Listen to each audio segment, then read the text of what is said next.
কবিতাৰ শিৰোনাম ফাগুনৰ সেই আধৰুৱা কবিতা। কবি আহমেদ হুছেইন। আকৌ আহিল সেই দুষ্ট ফাগুন, শুকান পাতৰ শব্দত কঁপি উঠে বুকুৰ কোণ। মোৰ বাবে ফাগুন কেৱল এটা মাহ নহয়, ফাগুন মানে এক এৰিব নোৱাৰা নিচা, এক হেৰাই যোৱা বাসনা।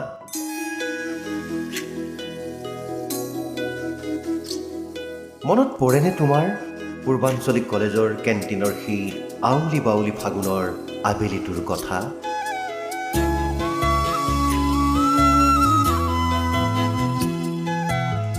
ফাগুনৰ পচুৱা জাক যেন তোমাৰ চঞ্চল চুলিখিনিৰ সৈতে প্ৰেমতহে পৰিছিল, বাৰে বাৰে আউল লগাই দিছিল তোমাৰ কপালৰ সেই অবাধ্য চুলিখিনি। কিমান যে অপৰূপ লাগিছিল তোমাক, চকুৰ পলক নপৰাকৈ চাই ৰৈছিলো মাথো। হৃদয়ৰ ধপধপনিৰ শব্দত তোমাৰ নামটোৱেই চোন সোধা নহল, আৰু আজি 5টা বছৰ পাৰ হ'ল।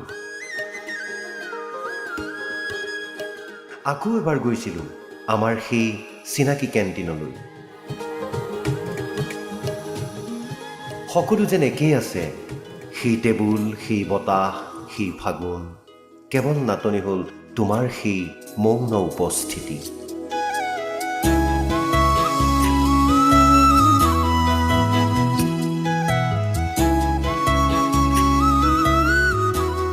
তুমি এতিয়া ক'ত? কোনোবা অচিন চহৰৰ ভিৰত হেৰাই গলা নেকি? নে আজিও কোনোবা ফাগুনৰ বাউলি বতাহে তোমাক মোৰ কথা সোঁৱৰাই দিয়ে?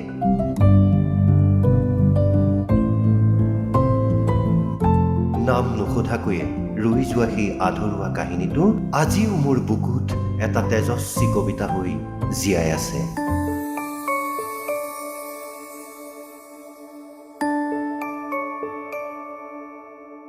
তুমি য'তেই থাকা, ফাগুনৰ বতাহজাক তোমাৰ কাষ পালে কাণে কাণে কবা, আজিও কোনোবাই সেই একেখন কেণ্টিনতেই তোমাৰ বাবে ৰৈ থাকে।